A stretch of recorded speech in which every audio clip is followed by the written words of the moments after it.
So good morning.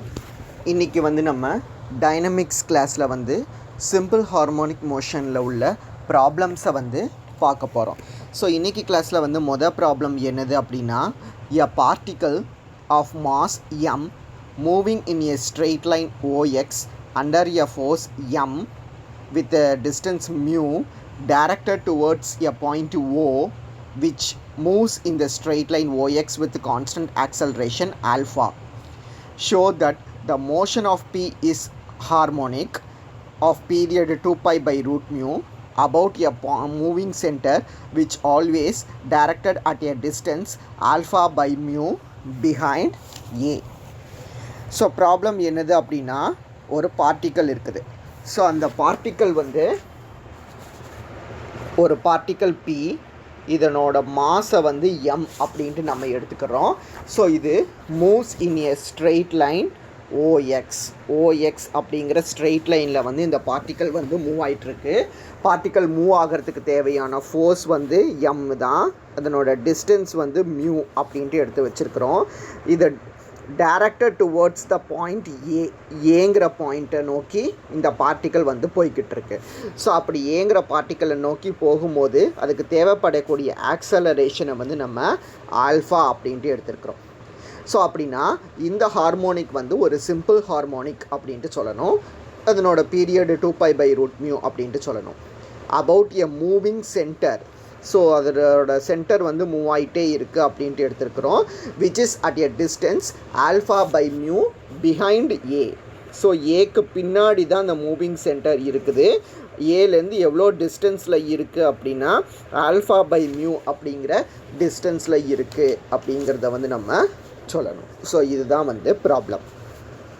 So இப்போ இந்த ப்ராப்ளம்க்கு நம்ம ப்ரூஃப் பார்க்க போகிறோம். நமக்கு equation of the simple harmonic என்னது தெரியும் அப்படின்னா, d2x by dt square is equal to minus mu into acceleration அப்படிங்கிறது தெரியும். இதுதான் ஈக்குவேஷன் ஆஃப் த சிம்பிள் ஹார்மோனிக்கு. ஸோ இங்கே ஆக்சலரேஷனுங்கிறது என்னதுன்னா PA அப்படிங்கிறது ஆக்சுவலாக OXங்கிற ஸ்ட்ரெயிட் லைனில் தான் P அப்படிங்கிற இந்த பாயிண்ட் இருக்குது. ஸோ இந்த பாயிண்ட்டு தான் நமக்கு ஆக்சலரேஷன், அதாவது PAங்கிறது தான் acceleration of the motion. So this is equal to minus mu into PA அப்படின்ட்டு எழுதிக்கிடுவோம். பட் இப்போ நம்ம என்ன எடுத்துக்க போகிறோம் அப்படின்னா, இந்த ஃபுல் டிஸ்டன்ஸை நம்மளா let OP equal to X அப்படின்ட்டு எடுத்துக்கலாம். அதை மாதிரி OA அப்படிங்கிற இந்த டிஸ்டன்ஸை Y அப்படின்ட்டு எடுத்துக்கலாம். ஸோ இந்த ஃபுல் டிஸ்டன்ஸ் எக்ஸு, இந்த பாதி டிஸ்டன்ஸ் Y அப்படிங்கிறதுனால அப்போ இது ஆட்டோமேட்டிக்காக நமக்கு என்னென்னு தெரியும்னா X மைனஸ் Y அப்படிங்கிறது தெரியும். அதாவது இந்த ஏபிங்கிற distance X minus Y. So அதனால் இதில் நம்ம ரீப்ளேஸ் பண்ணிட்டோம் அப்படின்னா நமக்கு என்ன கிடச்சிரும்னா minus mu into X minus Y அப்படிங்கிறது கிடச்சிரும். ஸோ இது ஒரு equation of the motion. So இது ஒன்று எழுதிக்கிறோம். D square X by DD square equal to minus mu into X minus Y அப்படின்ட்டு. ஆல்சோ இன்னொன்று என்னது அப்படின்னா, equation of the motion about the point A, D square Y by DD ஸ்கொயருங்கிறது என்னதுன்னா alpha. Equation of the motion about the point ஏக்கு. So இப்போ இது ரெண்டையும் நம்ம சப்ட்ராக்ட் பண்ணோன்னா D square X by DD square minus D square Y by DD square. இதை பார்த்தோம் அப்படின்னா நமக்கு என்னது கிடைக்கும்னா minus mu into X minus Y minus alpha அப்படின்ட்டு கிடைக்குமா. ஸோ மைனஸ் மியூவை பொதுவாக எடுத்துட்டோன்னா X minus Y plus alpha by mu அப்படின்ட்டு எழுதிக்கலாமா. இந்த லைன்லேருந்து இந்த லைன் ஆட்டோமேட்டிக்காக வந்துடும். இது ஈஸி தான். ஸோ இப்போ நான் என்ன எடுத்துக்க போகிறேன் அப்படின்னா, இந்த X minus Y plus alpha by மியூன்னு ப்ராக்கெட்டில் இருக்குல்ல, இதை நான் இசட் அப்படின்ட்டு எடுத்துக்க போகிறேன். ஸோ அப்போ இசட் அப்படின்ட்டு எடுத்தேன் அப்படின்னா எனக்கு இந்த சப்ட்ராக்ஷன் வேல்யூ என்னவாகும், D square X by DD square minus D square Y by DD square இருக்குல்ல, அது என்னவாகும் அப்படின்னா D square X by DD square minus d square y by dt square is equal to minus mu into z அப்படின்ட்டு மாறும். So அப்போது இந்த displacement இசட்டும் வந்து நம்ம சிம்பிள் ஹார்மோனிக் அப்படின்ட்டு சொல்ல முடியும். ஸோ இதுவும் வந்து ஏன் அப்படி சொல்கிறோம் அப்படின்னா D square X by DD square minus D square Y by DD square is equal to minus ஒரு நிமிஷம் வெயிட் பண்ணுங்கள். நமக்கு இப்போது D square X by DD square minus D square Y by DD square equal to minus mu into Z அப்படின்ட்டு எழுதுவோம். இப்போ ஆக்சுவலாக இசட்டோட வேல்யூ நம்ம என்னென்னு எழுதி வச்சுருந்தோம்னா X minus Y plus alpha by mu அப்படின்ட்டு எழுதி வச்சுருந்தோமா. இதை நம்ம 2 தடவை டிஃப்ரென்ஷியேட் பண்ண போகிறோம்.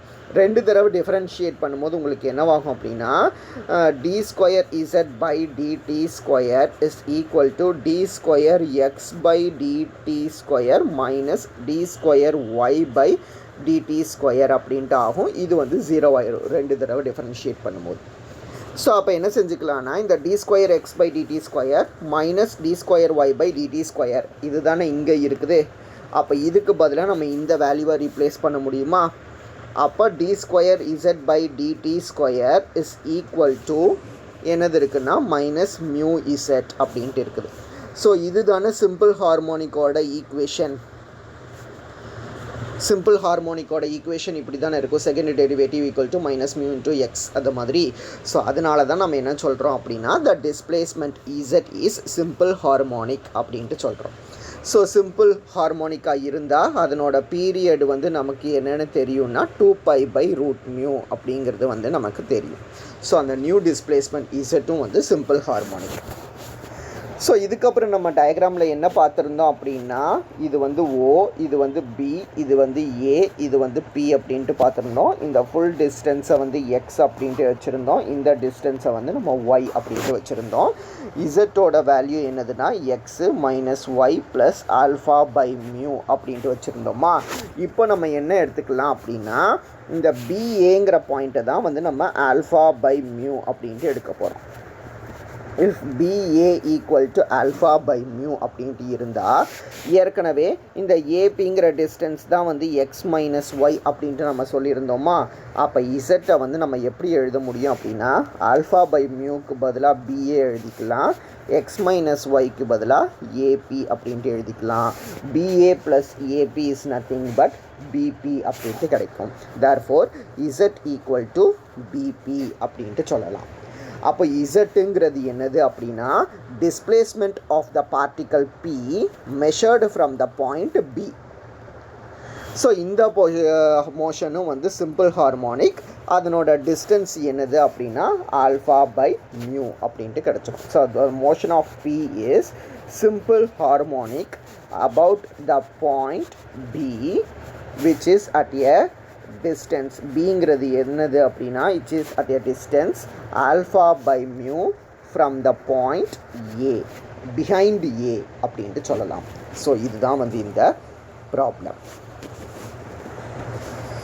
ஸோ இதை தான் வந்து நம்ம இங்கே பார்த்துருப்போம். நெக்ஸ்ட் ப்ராப்ளம் என்னது அப்படின்னா a particle of mass m is oscillating in a straight line about the center of force O, towards which when at a distance r the force is m(n square r) and a is the amplitude of oscillation when at a distance a√3/2 from O. The particle receives a blow in the direction of motion which generates a velocity na. If this velocity is away from O, then show that the new amplitude is a√3. So இது வந்து யூனிவர்சிட்டியில் வந்து கேட்டிருக்கக்கூடிய ஒரு question. So problem என்னது அப்படின்னா a particle of mass m. So நம்ம ஒரு particle எடுத்துக்கிறோம். அந்த பார்ட்டிக்கலோட மாஸ் வந்து என்னது அப்படின்னா m. Oscillating in a straight line. So ஒரு ஸ்ட்ரெயிட் லைனில் வந்து இது வந்து இப்படி ஆசிலேட் ஆகிட்டே இருக்குது. About a centre of force O. Centre of force வந்து ஓ அப்படிங்கிறது. இந்த சென்டர் ஆஃப் ஃபோர்ஸ் ஓ வந்து which is at when at a distance r the force is m(n square r). the center of force O, இந்த particle வந்து சென்டர்லேருந்து R டிஸ்டன்ஸில் இருந்துச்சு அப்படின்னா அப்போ ஃபோர்ஸ் என்னது அப்படின்னா எம்என் ஸ்கொயர் ஆர். ஸோ இந்த இடத்துல ஆம்ப்ளிடியூடு வந்து என்னது அப்படின்னா ஏ. அது மாதிரி இதே பார்ட்டிக்கல் வந்து டிஸ்டன்ஸ் a√3/2 இருந்தால் சென்டர்லேருந்து a√3/2 இருந்துச்சு அப்படின்னா அப்போ இங்கே வெலாசிட்டி வந்து என்னவாகும் அப்படின்னா NA அப்படின்ட்டு ஆகும். அப்போது கிடைக்கக்கூடிய நியூ ஆம்ப்ளிடியூடை வந்து நம்ம a√3 அப்படின்ட்டு சொல்லணும். ஸோ நம்மளோட ஒர்க் என்ன அப்படின்னா ஓல்டு ஆம்ப்ளிடியூடு ஏவாக இருந்தால் நியூ ஆம்ப்ளிடியூடு வந்து a√3 அப்படின்ட்டு ப்ரூவ் பண்ணுறது தான் நம்மளோட வேலை. ஸோ ஒரு பார்ட்டிக்கல் இருக்குது, அந்த பார்ட்டிக்கல் சென்டர்லேருந்து டிஸ்டன்ஸ் ஆரில் இருந்ததுன்னா force mn square r, amplitude வந்து ஏ. அதே சென்டர்லேருந்து டிஸ்டன்ஸ் a√3/2 இருக்கும்போது அந்த பார்ட்டிக்கல் வந்து ஒரு ப்ளோவை receives a blow in the direction of motion. So ஒரு காற்று வந்து வேகத்தை அது மேலே கொடுக்கும். அப்போ கிடைக்கக்கூடிய வெலாசிட்டி வந்து NA. ஸோ இதனோட நியூ ஆம்ப்ளிடியூடை வந்து நம்ம a√3 அப்படின்ட்டு வந்து நம்ம ப்ரூவ் பண்ணணும். ஸோ இதுக்கு ப்ரூஃப் பார்த்தோம் அப்படின்னா சிம்பிள் ஹார்மோனிக் மோஷனோட ஈக்குவேஷன் வந்து d²x/dt² -μ × xன்னு தெரியுமா? ஸோ இதில் இந்த கான்ஸ்டன்ட் மியூ இருக்குல்ல, இந்த மியூவை தான் நம்ம என்னென்னு எடுத்துக்க போகிறோம் அப்படின்னா n² அப்படின்ட்டு எடுத்துக்க போகிறோம். ஏன்னா ஃபோர்ஸில் வந்து நமக்கு இந்த n² வேல்யூ இருக்குது, அதனால் இது n² அப்படின்ட்டு எடுத்துக்கலாம். ஏற்கனவே நம்ம ஃபார்முலா டெரைவ் பண்ணி வச்சுருக்கிறோம். v² = n² × a² - x² அப்படின்ட்டு ஃபார்முலா, அதாவது மியூ இன்ட்டு a² - x²ன்னு ஃபார்முலா டெரைவ் பண்ணி வச்சுருக்கிறோம். ஸோ மியூக்கு பதிலாக இப்போ நம்ம n² அப்படிங்கிறத வந்து ரீப்ளேஸ் பண்ணிட்டோம். இதில் ஏங்கிறது தான் வந்து ஆம்ப்ளிடியூடு. ஓகேவா? இந்த ஃபார்முலா ஏற்கனவே போட்டு வச்சாச்சு. ஸோ இப்போது நியூ ஆம்ப்ளிடியூடு, இது ஏங்கிறது ஆம்ப்ளிடியூடு. ஸோ எக்ஸ் இப்போ டிஸ்பிளேஸ்மெண்ட் வந்து a√3/2ன்னு மாறுதுன்னு கொஸ்டினில் கொடுத்துருக்குறாங்க. ஸோ எக்ஸோட வேல்யூ வந்து a√3/2ன்னு இருந்தால் அதை இந்த ஈக்குவேஷனில் ரீப்ளேஸ் பண்ணும்போது என்னவாகும் அப்படின்னா x² பதிலாக 3a²/4 அப்படின்ட்டு கிடைக்கும். ஸோ இதை நீங்கள் சிம்பிளிஃபை பண்ணிங்கன்னா உங்களுக்கு a²/4 அப்படின்ட்டு வரும். அப்போது a²/4 கூட இந்த n² சேர்த்து எழுதுனா n² a²/4 அப்படின்ட்டு எழுதிக்கலாம். தேர்ஃபோர் v²ஓட வேல்யூ பார்த்தீங்க அப்படின்னா n² a²/4 அப்படின்ட்டு வருது. அப்போ வியோட வேல்யூ வந்து ±NA/2 அப்படின்ட்டு கிடைக்கும். ஆனால் additional velocity, now since the additional velocity given to the particle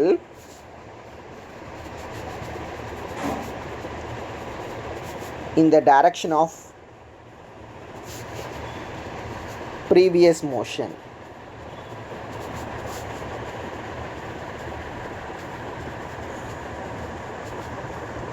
additional velocity நம்ம கொடுக்குறோம்ல NA அப்படிங்கிற இந்த அடிஷ்னல் வெலாசிட்டி.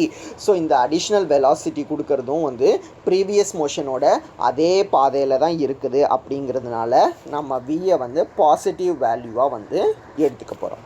ஓகேவா? அப்போ +NA/2 தான் வந்து நம்ம எடுப்போம். அப்போது நியூ டோட்டல் வெலாசிட்டி என்னது அப்படின்னா, நியூ டோட்டல் வெலாசிட்டி வந்து அடிஷ்னல் வெலாசிட்டி NAவா. இப்போ நமக்கு கிடச்சிருக்கிறதுல வந்து ப்ளஸ் வேல்யூ NA/2ன்னு எடுப்போம்னு சொன்னோமா. அப்போ நியூ டோட்டல் வெலாசிட்டிங்கிறது வந்து 3NA/2 அப்படின்ட்டு கிடைக்கும். ஸோ இப்போ கிடைக்கிற நியூ வெலாசிட்டியை வந்து நம்ம என்னென்னு எடுத்துக்க போகிறோம்னா v² அப்படின்ட்டு எடுத்துக்க போகிறோம். v²ஓட வேல்யூ நம்ம n² × a² - x²ன்னு எழுதியிருந்தோமா. அப்போ நியூ வெலாசிட்டிக்கு கரஸ்பாண்டிங்காக உள்ள நியூ ஆம்ப்ளிடியூடை வந்து நம்ம கேபிட்டல் A அப்படின்ட்டு டினோட் பண்ணிக்கலாம். ஸோ அகைன் இதுலேயும் வந்து x = நம்ம என்ன போட போகிறோம் அப்படின்னா a√3/2ன்னு போட போகிறோம். அதை மாதிரி வெலாசிட்டிக்கு பதிலாக 3NA/2 2 அப்படின்ட்டு போட்டு ஏவோட வேல்யூ என்ன அப்படிங்கிறத வந்து கண்டுபிடிக்கணும். ஸோ இந்த ஈக்குவேஷனை நல்லா பார்த்துக்கோங்க. V square equal to n square into A square minus x ஸ்கொயர்னு இருக்குது. எக்ஸுக்கு பதிலாக a√3 போட போகிறோம், விக்கு பதிலாக 3na/2 போட போகிறோம். v square equal to n square into A square minus x ஸ்கொயர்னு இருக்குது. விக்கு பதிலாக 3na/2ன்னு போட்டோன்னா 9n square A square by 4 அப்படின்ட்டு கிடைக்கும். This is equal to n square into A square minus எக்ஸுக்கு பதிலாக 3a ஸ்கொயர் பை 4 அப்படின்ட்டு எழுதிக்கலாம். ஸோ இப்படி எழுதிக்கிட்டாச்சு அப்படின்னா இதை உள்ளே மல்டிபிள் பண்ணி சிம்பிளிஃபை பண்ண வேண்டியதுதான் நமக்கு வேலை. 9n ஸ்கொயர், இந்த ஒரு n ஸ்கொயரும் நம்ம இப்படி கேன்சல் பண்ணிடலாம். ஓகேவா? அப்போ 9a ஸ்கொயர் பை 4, இந்த மைனஸ் இந்த சைடு வந்ததுன்னா ப்ளஸ்ன்னு ஆகும். 3a square by 4 equal to a square. அப்போ a ஸ்கொயர் வந்து 12a ஸ்கொயர் பை 4 அப்படின்ட்டு கிடைக்கும். அப்போ a ஸ்கொயரோட வேல்யூ வந்து 3a ஸ்கொயர் அப்படின்ட்டு கிடைக்கும். அப்போ ஏவோட வேல்யூ என்னது அப்படின்னா a√3 அப்படின்ட்டு எழுதலாம். therefore the new amplitude is a√3. So இதை தான் வந்து நம்ம இந்த ப்ராப்ளமில் வந்து ப்ரூவ் பண்ணணும். ஸோ நியூ ஆம்ப்ளிடியூட் வந்து a√3 அப்படின்ட்டு. ஸோ அது வந்து ப்ரூவ் ஆகும்.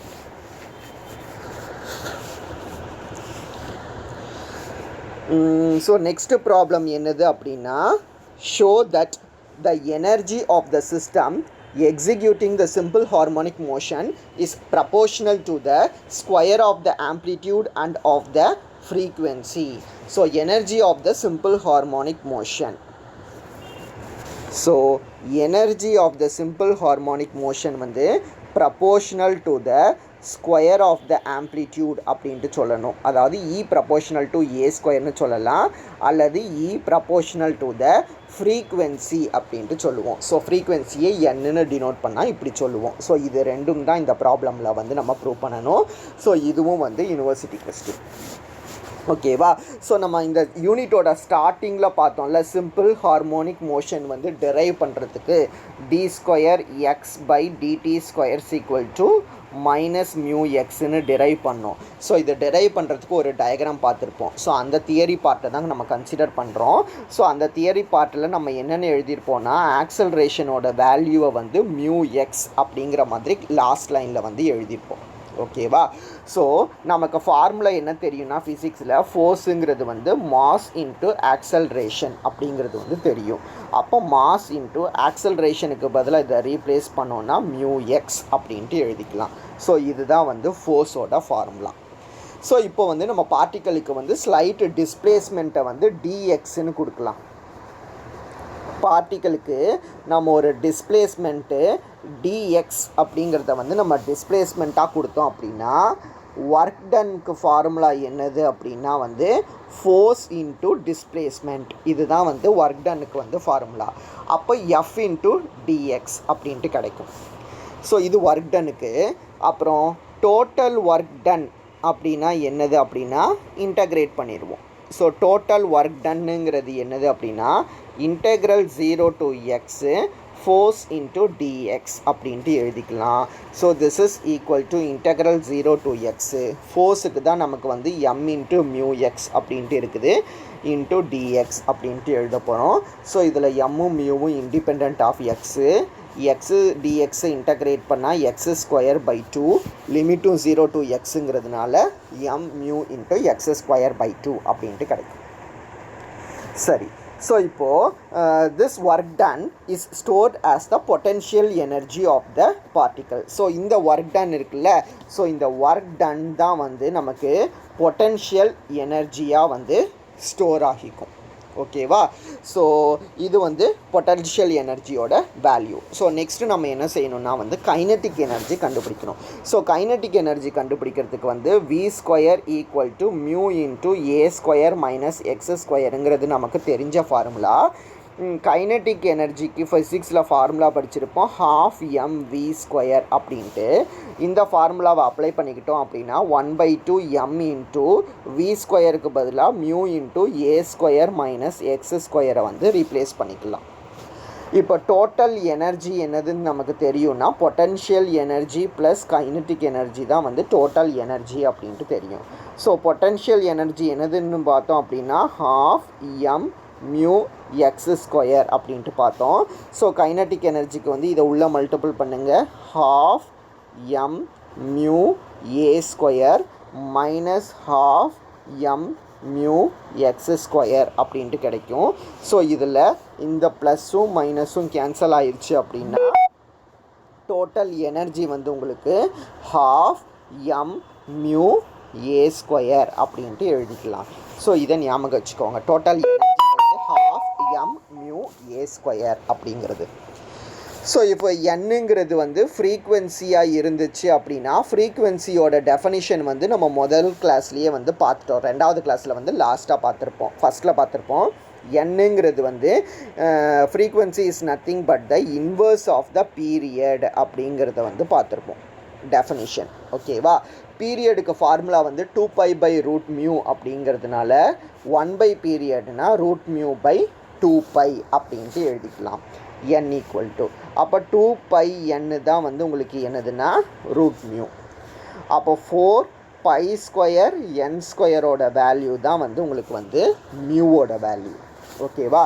ஸோ இதை வந்து நம்ம இப்போ எதில் ரீப்ளேஸ் பண்ண போகிறோம்னா டோட்டல் எனர்ஜியில் வந்து ரீப்ளேஸ் பண்ண போகிறோம். டோட்டல் எனர்ஜி நமக்கு என்னது கிடச்சிதுன்னா 1/2 m mu a ஸ்கொயர் அப்படின்ட்டு கிடச்சிதா? அப்போ 1/2 m a ஸ்கொயர் மியூக்கு பதிலாக 4πn ஸ்கொயர் அப்படின்ட்டு போடலாம். ஸோ இது கேன்சல் ஆயிடுச்சு அப்படின்னா 2 வருமா?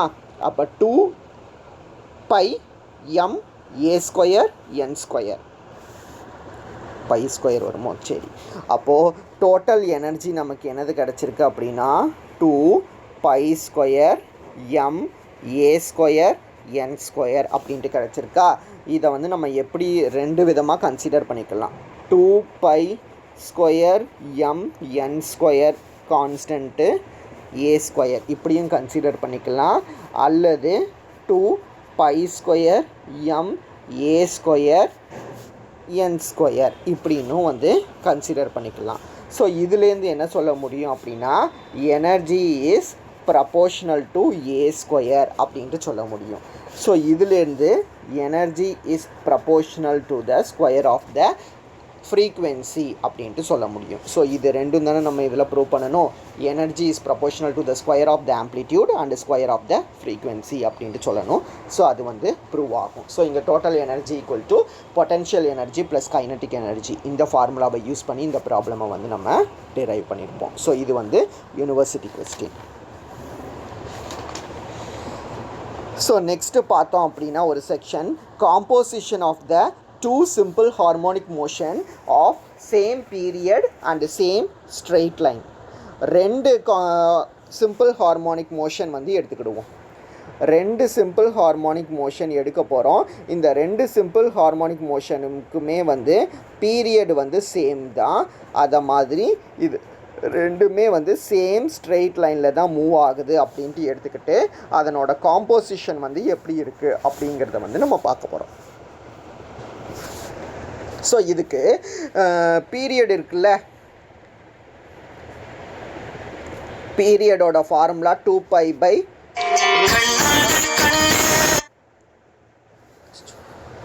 ஸோ 2π/√μ அப்படின்னா வந்து 2π/√μவோட வேல்யூ பார்த்தோம் அப்படின்னா 2π/√μ அப்படிங்கிறதுனால √μங்கிறது மட்டும்தான் வந்து நமக்கு கான்ஸ்டண்ட்டாக வந்து நம்ம consider பண்ணிக்கிடுவோம். Therefore, the two simple harmonic motions are expressed by the differential equation d²x/dt² equal to -μx அப்படிங்கிறத வந்து நம்ம சொல்லிடலாம். ஸோ இப்போ நம்ம என்ன செய்வோம் அப்படின்னா x1ம் x2வும் வந்து தனித்தனியாக டிஸ்பிளேஸ்மெண்ட் அப்படின்ட்டு எடுத்துக்கலாம். x1 equal to a1 cos √μt plus ε1 அப்படிங்கிற மாதிரி எடுத்துக்கிறோம். அதை மாதிரி x2 equal to a2 cos √μt plus epsilon 2 அப்படிங்கிற மாதிரி எடுத்துக்கலாம். x1ம் x2ங்கிற ரெண்டு டிஸ்பிளேஸ்மெண்ட். இப்போ எக்ஸ் என்ன அப்படிங்கிறது நான் கண்டுபிடிக்க போகிறேன். ஸோ எக்ஸோட வேல்யூ எனக்கு என்னது வரும் அப்படின்னா x1 ப்ளஸ் x2 அப்படின்ட்டு எழுதிக்கலாம். So this is equal to a1 cos root mu t plus epsilon 1 plus a2 cos root mu t plus epsilon 2 அப்படின்ட்டு எழுதிக்கலாம். So this is equal to இதை நான் வந்து சிம்பிளிஃபை பண்ண போகிறேன். புக்கில் வந்து டைரெக்டாக கொடுத்துருக்குறாங்க, நான் உங்களுக்கு சிம்பிளிஃபை பண்ணி காட்டுறேன். இது வந்து cos A plus B formula. So cos A plus B formula என்னது வரும்னா cos A cos B minus sign A sign B அப்படின்ட்டு வரும். அதுக்கப்புறம் இன்னொரு டேர்ம் இருக்குல்ல ப்ளஸ் a2 இன்ட்டு அதுக்கு அப்ளை பண்ணோம் அப்படின்னா cos root mu t cos epsilon 2 minus sin root mu t sin epsilon 2 அப்படின்ட்டு வரும். ஸோ இதில் வந்து நான் இந்த டேர்ம் எல்லாம் வந்து தனித்தனியாக ஸ்ப்ளிட் பண்ணி எழுத போகிறேன். ஓகேவா?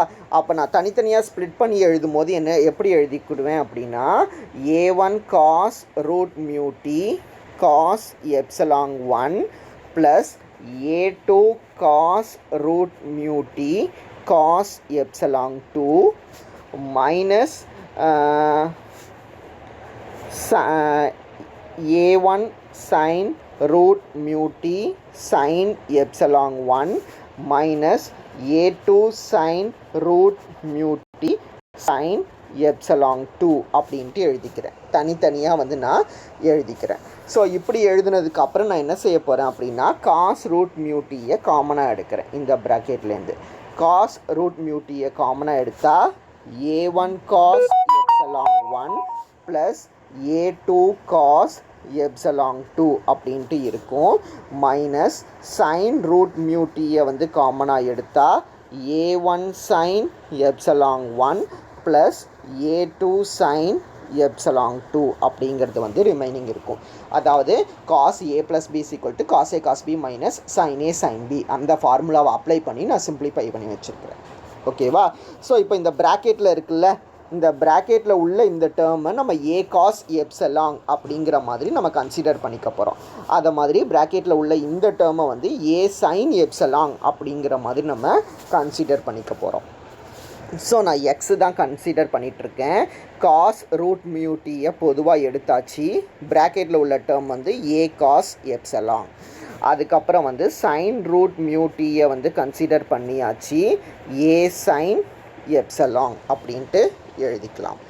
ஸோ ஏ காஸ் எப்சலாங்குங்கிறது என்னது அப்படின்னா உங்களுக்கு a1 cos epsilon 1 plus a2 cos epsilon 2 அப்படிங்கிறது. ஸோ a sin epsilonங்கிறது என்னது அப்படின்னா a1 sin epsilon 1 plus a2 sin epsilon 2 அப்படிங்கிறது. ஸோ ரெண்டையும் ஸ்கொயர் பண்ணி ஆட் பண்ணுவோம். ஸோ ஸ்கொயர் பண்ணி ஆட் பண்ணோம் அப்படின்னா a1லேருந்து cos square plus sine square வந்து 1 அப்போ a1 ஸ்கொயர் எழுதிக்கலாம். அதை மாதிரி a2 ஸ்கொயர் எழுதுனா அதுவும் ப்ராக்கெட்டில் 1 வந்துடும். இதுக்கப்புறம் 2ab டேர்ம் பார்த்தா 2a1 a2 into cos epsilon 1 cos epsilon 2 sine epsilon 1 sine epsilon 2ன்னு இருக்கும். அதை சேர்த்து cos of epsilon 1 minus epsilon 2 அப்படின்ட்டு எழுதிக்கலாம். அதாவது அது cos A cos B plus sine A sign B அப்படின்ட்டு இருக்கும். ஸோ அதனால இதை வந்து cos of epsilon 1 minus epsilon 2ன்னு எழுதிக்கலாம். ஸோ இதுதான் வந்து உங்களுக்கு ஏவோட வேல்யூ, ஏ ஸ்கொயர் ஆம்ப்ளிடியூடோட வேல்யூ. நெக்ஸ்ட்டு ஏ காஸ் எப்சிலாங்னு இருக்குது, ஏ சைன் எப்சிலாங்னு இருக்கா. ஸோ இது ரெண்டுத்தையும் கீழேருந்து மேலே டிவைட் பண்ணும்போது சைன் பை காஸ் வந்து டேன் எப்சிலாங் வேல்யூ வந்து நமக்கு கிடைக்கும். ஸோ அது ஒன்று பார்த்துக்கிடுவோம். ஸோ அதுக்கப்புறம் தேர்ஃபோர் ஃபஸ்ட் ஈக்குவேஷனை வந்து எப்படி எழுதிக்கலாம் அப்படின்னா ஃபஸ்ட் ஈக்குவேஷனை வந்து நம்ம A into cos root mu t cos epsilon minus sin root mu t into sin epsilon அப்படின்ட்டு எழுத முடியும். So this is equal to a into cos A cos B minus sign A sine பிங்கிறது nothing but cos of root mu T plus epsilon அப்படின்ட்டு எழுதலாம். So எப்போவுமே எக்ஸை தானே வந்து நம்ம டிஸ்பிளேஸ்மெண்ட் அப்படின்ட்டு சொல்லுவோம். So composition of two simple harmonic மோஷனோட டிஸ்பிளேஸ்மெண்ட் வந்து இது.